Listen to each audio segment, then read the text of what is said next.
Lucas capítulo 15, a partir do verso 11, por favor. Lucas capítulo 15, a partir do verso 11. Eu quero falar hoje sobre erros e acertos do filho pródigo. Erros e acertos do filho pródigo. Eu comecei uma série e na primeira reunião eu falei com os homens. Seja homem. Na segunda reunião, eu falei com as mulheres. E eu falei sobre as marcas das mulheres que inspiram. E hoje eu quero falar sobre erros e acertos do filho pródigo. São lições que nós podemos aprender com este jovem. No verso 11 do capítulo 15 do Evangelho segundo Mateus, segundo Lucas, nós lemos: continuou, certo homem tinha 2 filhos. Certo homem tinha 2 filhos. O mais moço deles disse ao pai: Pai, dá-me a parte dos bens que me cabe. E ele lhes repartiu os haveres. Passados não muitos dias, o filho mais moço, ajuntando tudo o que era seu, partiu para uma terra distante e lá dissipou todos os seus bens, vivendo dissolutamente. Deixa a sua Bíblia aberta aí, não feche a sua Bíblia. Inclusive, eu estou aconselhando todos a ter uma Bíblia de papel, até para facilitar você riscar, marcar, escrever, ok? Então vamos lá. Nós paramos no verso de número 14. Depois de ter consumido tudo, sobreveio aquele país uma grande fome e ele começou a passar o quê? Necessidade. Começou a passar necessidade. A Bíblia diz em Provérbios 15, 20. Provérbios 15, 20. Os filhos sábios enchem os pais de orgulho. Os filhos sábios enchem os pais de alegria. Os filhos sábios enchem os pais de felicidade, contentamento. Mas os insensatos, os tolos, os imprudentes, envergonham seus pais. Os filhos sábios enchem os pais de contentamento. Qual foi o primeiro erro do filho pródigo? Ele tomou uma decisão errada. Repete comigo. Tomou uma decisão errada. Eu quero que você preste muita atenção nisso. Decisões decidem o nosso destino. Decisões decidem o nosso futuro. Decisões decidem em nossas vidas a bênção ou a maldição. Agora, o que as nossas decisões revelam? O que as decisões de um filho revelam? Primeiro, decisões revelam onde desejamos chegar. Segundo, decisões revelam o nosso caráter. Terceiro, decisões revelam nossos valores. Quarto, decisões revelam o que domina o nosso coração. Decisões revelam o que domina o nosso coração. Quinto, decisões revelam se estamos perto ou longe de Deus. Então, decisões revelam onde queremos chegar, o nosso caráter, os nossos valores, o que domina o nosso coração e se nós estamos perto ou longe de Deus. Agora a pergunta é: por que o filho pródigo errou na sua decisão? Por que o filho pródigo errou na sua decisão? Veja o que está em Provérbios 15, 22. Provérbios 15, 22. Quem recusa bons conselhos tem seus planos fracassados. Quem recusa bons conselhos tem seus planos fracassados, mas quem os aceita verá seus projetos saírem do papel e eles serão bem-sucedidos. Olha o que está em Provérbios 15, 31. Quem ouve os bons conselhos viverá bem. Você quer ter uma vida profissional boa? Você quer ter uma vida conjugal boa? Você quer ter um futuro abençoado? Olha só, quem ouve os bons conselhos viverá bem e será como um convidado de honra entre os sábios. Ou seja, quem sabe ouvir os bons conselhos faz sua morada com os sábios. Primeiro, o filho pródigo não consultou a Deus. O filho pródigo, para sair de casa, não consultou a Deus. Olha o que diz em Provérbios 15, 32. Quem faz pouco caso da disciplina será um nada, mas quem obedece à vontade de Deus ficará mais sábio. Quem faz pouco caso da disciplina será um nada. Aí diz assim, mas quem obedece à vontade de Deus ficará mais sábio. Ele não consultou a Deus. É interessante que eu vejo algumas pessoas decidindo e perguntam para todos, menos para Deus. Perguntam para a mãe, perguntam para o pai, perguntam para o amigo, perguntam para a colega, mas não pergunta para Deus. E a Bíblia diz que a vontade de Deus é sempre boa, perfeita e agradável, e quem a faz permanece para sempre. Segundo, o filho pródigo não ouviu seu pai. Ele não ouviu o seu pai. E olha o que a Bíblia diz em Provérbios 15, 5. Quem não dá ouvido ao que diz seu pai é insensato, mas quem aceita a correção tem bom senso. Quando a Bíblia diz em Efésios capítulo 6, honra teu pai e tua mãe, para que te vá bem. Honrar é ouvir e obedecer. É ouvir e obedecer, para que te vá bem e tenhas longa vida sobre a terra. Terceiro, o filho pródigo não buscou orientação com um mentor. O filho pródigo não buscou orientação com um mentor. O que é um mentor?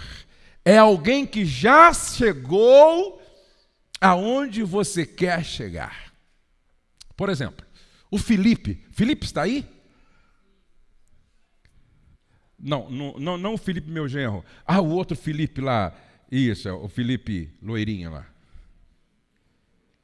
O Felipe chegou para mim outro dia e disse, pastor, eu quero ter assim um ministério que nem o seu, focado em família. Aí então eu perguntei para a noiva dele, namorada dele, ele está te tratando bem? E aí ele viajou comigo.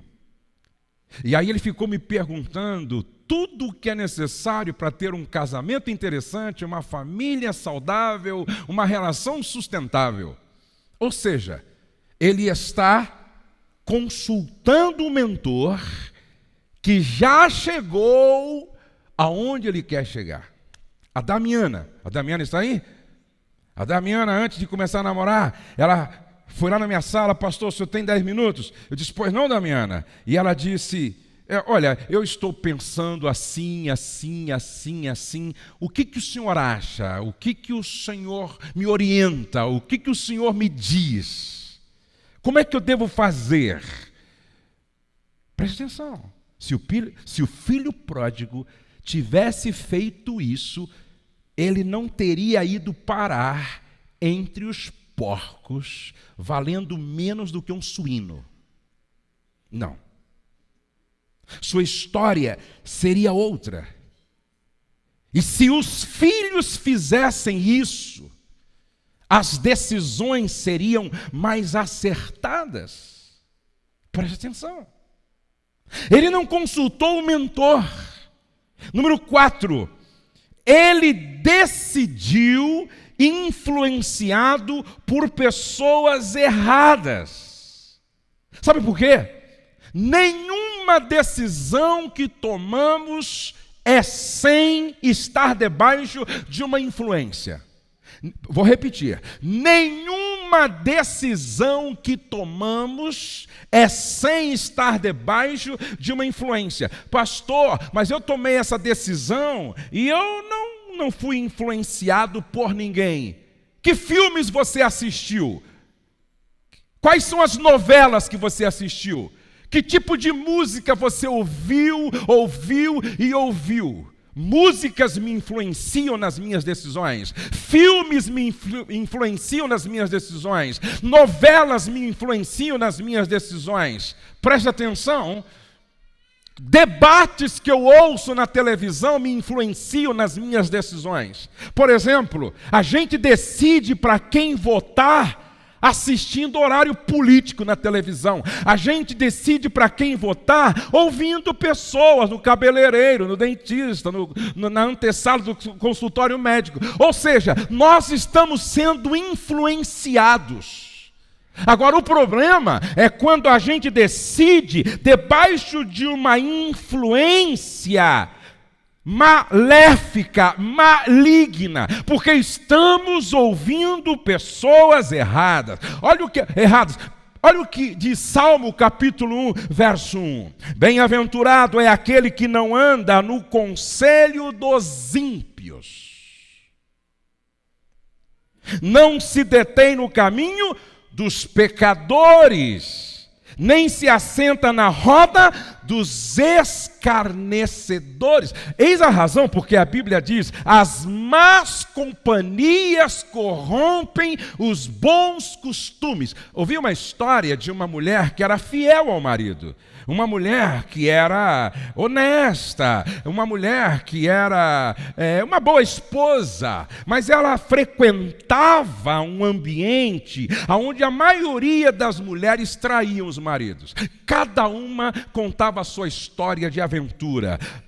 E ela gostava de ouvir isso. Ela voltava lá, não sei que reunião que era, se vendiam alguma coisa, se era algum salão de cabeleireiro, manicure, pedicure, sei lá. Era um lugar onde a mulherada se reunia lá. E nessa conversa com as mulheres, uma contava: saí ontem com um cara e tal, não sei o quê. Na outra semana ela gostava. A outra dia eu saí também com um cara. De tanto ouvir as aventuras de infidelidade das suas amigas, um dia ela decidiu ter a mesma experiência. Ou seja, ela tomou uma decisão debaixo de uma influência, porque ouviu pessoas erradas, uma influência maligna. E a pergunta que fica é: quais são as pessoas que estão te influenciando, moça? Quais são os rapazes que estão te influenciando, rapaz? Na escola onde você estuda, quais são as pessoas com as quais você anda? Já foi dito 1 milhão de vezes, nós somos a média das 5 pessoas com as quais nós mais convivemos e mais nos influenciam. Eu costumo dizer o seguinte: na mesa que você se assenta, você tem que ser o pior de todos. Não sei se vocês me entenderam. Na mesa em que você se assenta, quem lá está devem ser pessoas melhores do que você, mais crente do que você, mais fiel do que você, mais honestas do que você, que ora mais do que você, mais santas do que você, melhor filhos do que você. Por quê? Porque estas pessoas vão te influenciar positivamente. Se vocês me entendem, digam amém. Se você vive se assentando em uma mesa frequentada por gente que mente, que não respeita a autoridade, que caminham longe de Deus, que não oram, que não tem nenhum compromisso com a igreja, essas pessoas vão te influenciar não positivamente, mas negativamente. Essa história nos fala de um rapaz imaturo, neófito, que toma uma decisão estúpida e com certeza ele estava debaixo de uma influência errada, porque ouviu quem não deveria estar ouvindo. Agora preste atenção, segundo erro do filho pródigo. Primeiro erro, ele tomou uma decisão errada. Segundo erro, ele não soube ser grato ao pai. Ele não soube ser grato ao pai. Como eu gostaria de dizer isso? Sentado à mesa com todos os filhos que estão aqui. Escute, por favor. Filhos ingratos constroem um caminho de perdas irreparáveis. Filhos ingratos constroem um caminho de perdas irreparáveis. Olha o que diz a Bíblia em Lucas 15:16. Lucas, capítulo 15, verso 12. Ele está em casa, sentando a uma mesa farta, sendo assistido por empregados, protegido, acolhido, amado. Verso 16. Ele chegou a passar tanta fome que teve vontade de comer a lavagem dos porcos. Preste atenção. Ele chegou a passar tanta fome que teve a vontade de comer a lavagem dos porcos. Veja que no capítulo de número 15, verso 11, 12, 13, ele está no melhor lugar em que ele poderia estar. Ele está sendo protegido, assistido, alimentado, amado, abraçado. Mas no capítulo 15, verso 16, ele está em um chiqueiro de porcos, passando tanta fome, que ele tem inveja do porco. Porque o porco tem o que comer, mas para ele ninguém dá nada. E como é que ele construiu esse caminho? Ele não reconheceu o valor de tudo que o Pai fez por ele. Amados, preste atenção. Nada talvez provoque mais a ira do coração de Deus do que atitudes de ingratidão. Nada perturba mais o coração de Deus do que atitudes de ingratidão. Eu tenho 3 filhos, por isso eu sei quanto custa um filho. Quantas noites a Rose não dormiu porque o Pedrinho, quando bebê, ele não dormia à noite. Ele chorava a noite toda e dormia de dia. Quanto custou a Letícia para nós? desde bebezinha, nasceu prematura. Quanto custou Douglas para nós? Coloca horas não dormidas, coloca mamadeira nisso, fralda, e naquela época, bem anos atrás, não tinha fralda descartável. Quanto custa um filho até se formar na universidade? Agora, ei, o que me choca, meninas, é você ouvir mais um cara que apareceu do nada, que não investiu nada em você, e você ouve mais a ele do que seu pai. Você ouve mais a ele do que sua mãe. O cara não te pagou nenhuma pizza. Você que paga para ele. Ele não investiu nada em você. Por isso que paixão é demência temporária. Aí fica apaixonada. Eu tenho o direito de ser feliz. O que meu príncipe encantado falar, eu faço. Mas vai ser otária lá longe, vai ser boba lá longe.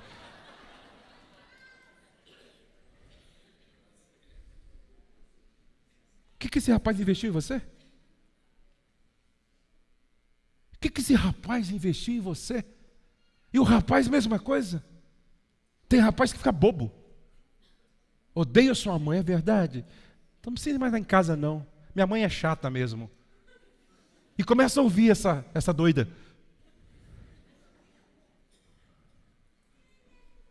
Quem você deve ouvir é quem investiu a vida em você.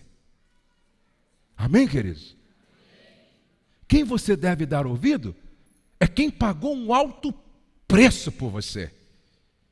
E sabe a quem você deve ouvir? Quem diz assim: respeita a tua mãe, honre o teu pai.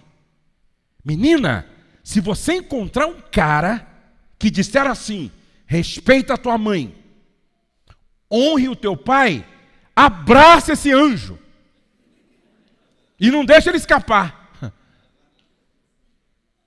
Porque um rapaz que ajuda a menina que nele está interessada a honrar pai e mãe, vale o investimento. O contrário também é verdade. Se você encontrar uma menina, rapaz, que diz assim: ouça o teu pai, honra a tua mãe, são figuras de autoridade sobre a sua vida. Nós só estaremos debaixo da bênção se nós honrarmos os nossos pais. Por isso, se os teus pais falarem, eu também me submeto. Essa é a menina que vale o investimento. Se vocês me entendem, digam amém. Preste atenção. Que o filho pródigo não soube ser grato ao pai. Filhos ingratos constroem um caminho de perdas irreparáveis. Filhos ingratos são capazes de desejar a morte dos pais. Se não preste atenção, o filho pródigo pede a herança antes que o pai, com o pai vivo, pede a herança com o pai vivo. E naquele tempo, a herança só era repartida depois que o pai morresse. Um filho que pedisse a herança com o pai vivo, sabe o que ele estava dizendo? Eu quero que você morra. Eu não vejo a hora que você morra. Eu não vejo a hora que você desapareça da minha vida. Filhos ingratos desejam a morte dos pais.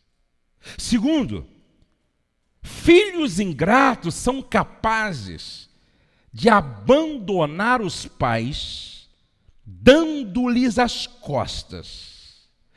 Verso 13: não muito tempo depois, o filho mais novo juntou tudo o que tinha e foi para uma região distante, e lá desperdiçou os seus bens, vivendo irresponsavelmente. Ele sai, deixando um pai em lágrimas.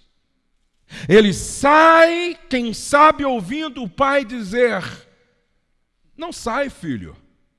Você vai embora por quê? Ele sai dando de ombro, ele sai abandonando.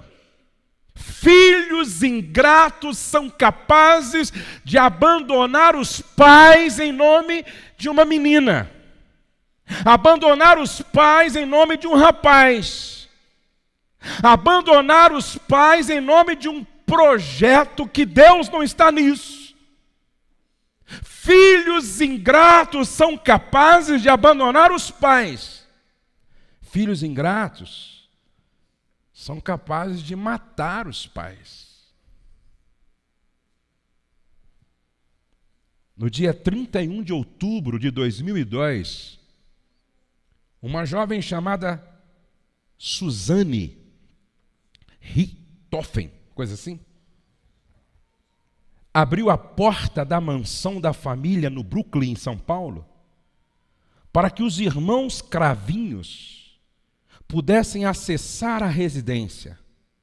Depois disso, eles foram para o segundo andar do imóvel, e enquanto o pai Manfred e a Marísia dormiam, o namorado e irmão dele mataram os pais da Suzana a pedido dela, dando marretadas na cabeça dos dois.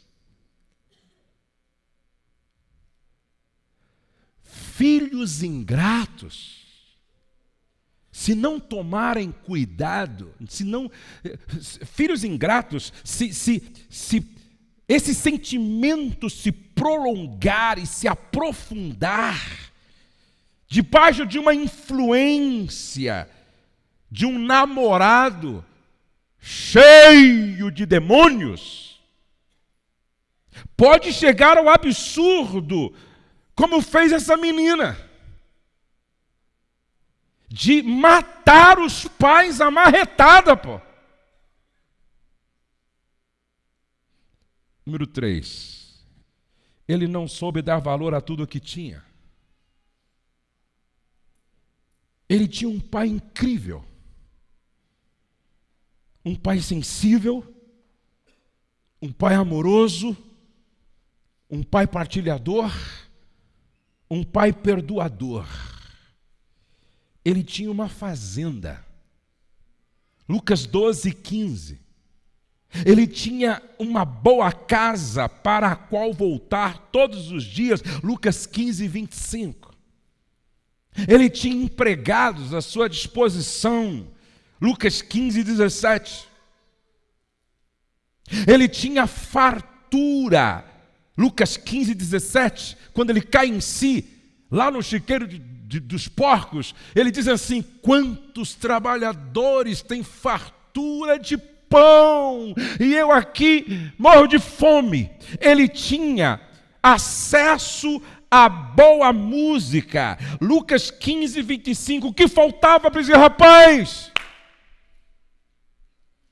E essa é a pergunta que eu faço para você. Você já parou para fazer uma lista de tudo que você tem? Eu não sei, essa noite é bem provável que seja profética para algumas filhas. Essa noite é bem provável que seja profética para alguns filhos que ainda não se deu conta de tudo o que tem e está pensando em sair de casa, pô. Está pensando em ir embora. Mal sabem estes que longe da casa O que poderá, no fim da linha, sobrar é um chiqueiro cheio de porcos. E é traumático quando a gente só reconhece o que nós tínhamos quando perdemos tudo. É traumático. Quando a gente reconhece o valor do que a gente tem, quando a gente perde tudo. Agora presta atenção, ele tinha um pai incrível. Você já parou para pensar no pai que você tem? Na mãe que você tem? Ele tinha um pai. Ele tinha uma mãe. Mas por causa da sua escolha estúpida, de repente ele se acha no último estágio da vida, lá embaixo, dizendo: ninguém me dá nada, estou com inveja da lavagem dos porcos.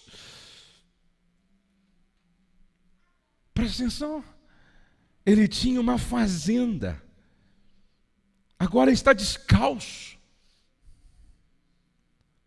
sem anel, mal cheiroso. Ele tinha uma boa casa, ele tinha empregados, ele tinha uma fortuna, uma fazenda, ele tinha acesso a boa música. O que ele ouve agora é porco rosnando, rosnando, rosnando. Quando não damos valor àquilo que possuímos, logo perdemos. Eu ouvi que nos Estados Unidos um grande psicólogo fez uma pesquisa em relação aos casais que se separam. E ele chegou à seguinte conclusão: que a maioria dos casais que se separam nem sempre é por causa de adultério, traição, infidelidade. A maioria é por causa do desprezo. Do desprezo. E olhe para cá, na Bíblia, toda vez que você ler desprezou, o verbo desprezar, em seguida você vai ler o verbo perder. Querem ver?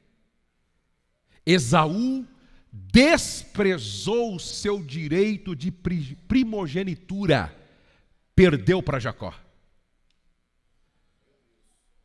Golias desprezou Davi, perdeu para Davi. Davi o matou, cortou a cabeça, acabou Golias. Mical, quando Davi volta com a arca, a Bíblia diz que ela desprezou Davi, o chamando de moleque vadio. Sabe o que aconteceu? Deus disse: por causa desta sua atitude de desprezo, o teu útero nunca vai gerar. Você nunca terá filho. Perdeu, Mical. Toda vez na Bíblia que você encontra alguém desprezando na frente, você encontra a história toda dizendo: perdeu. O filho pródigo desprezou o pai, perdeu tudo, perdeu a herança, perdeu a fazenda, perdeu tudo, perdeu a dignidade, perdeu o valor próprio. Preste atenção. Será que Deus não trouxe você aqui para dizer: desperta, tu que dormes? Quem tem ouvido, ouça o que o Espírito diz à igreja. Valorize teu pai, valorize a tua mãe, valorize a tua cama. Se você for agora, lá onde estão os criminosos, os ladrões, encarcerados, eles vão dizer: estou aqui porque não dei valor ao que eu tinha. Estou aqui porque não dei valor à minha mãe, ao meu pai, aos meus mestres. Preste atenção, se você for lá naquele hospital onde estão os aidéticos, sendo comidos pela doença, muito próximo da morte. Muitos deles vão dizer: perdi minha saúde, porque desprezei o que meu pai falava. Perdi tudo, porque desprezei o que minha mãe dizia. Eu perdi tudo, porque não dei valor ao que eu tinha. Agora vamos ver quais foram os acertos desse rapaz. Primeiro, ele caiu em si. Repete comigo: caiu em si. Outra vez, ele caiu em si. Ele caiu em si. E quando ele cai em si, ele diz: quantos trabalhadores do meu pai têm pão com fartura, e eu aqui morro de fome. Segundo, ele tomou uma decisão acertada. Diga: decisão acertada. Outra vez: decisão acertada. Levantar-me-ei, e irei ter com meu pai. Presta atenção. Levantar-me-ei, e irei ter com meu pai, e dir-lhe-ei: Pai, pequei contra o céu e diante de ti. Já não sou digno de ser chamado teu filho. Trata-me como um dos teus trabalhadores. Repete comigo: decisão. Outra vez: decisão. Decide o meu futuro, o meu destino. Aí ele diz assim: levantar-me-ei e irei ter com o meu pai. E no verso 20, e levantando-se. Ele não só ensaiou o pedido de perdão, ele não só ensaiou o que diria para o pai, ele não só decorou a fala para o pai, mas a Bíblia diz que ele decidiu, levantando-se, foi para seu pai. Levantando-se, foi para o seu pai. Ele foi humilde para reconhecer o erro e pedir perdão. Quantos entendem que nós estamos hoje aqui numa noite profética? Diga amém. Quantos entendem que Deus nos trouxe aqui para falar mesmo ao nosso coração? Diga amém. Eu estou pregando aqui, o Espírito Santo está dizendo para mim: diga aos filhos que muitos deles hoje precisam cair em si e pedir perdão aos pais. Preste atenção. Diga aos filhos que muitos deles precisam cair em si e pedir perdão aos pais, porque não estão honrando os pais como deveriam, não estão sendo gratos aos pais como deveriam, não estão dando valor a tudo o que tem como deveriam, não estão sendo sábios como Deus espera que eles sejam. Então esta não é uma noite qualquer, esta é uma noite em que Deus quer converter o coração dos filhos aos pais, para que estes filhos jamais trilhem o caminho do filho pródigo, para que estes filhos jamais trilhem o caminho da maldição, da perdição e da desonra, para que estes filhos não tenham vida curta e miserável, mas para que estes filhos tenham vida longa e debaixo da bênção de Deus. Vamos ficar de pé.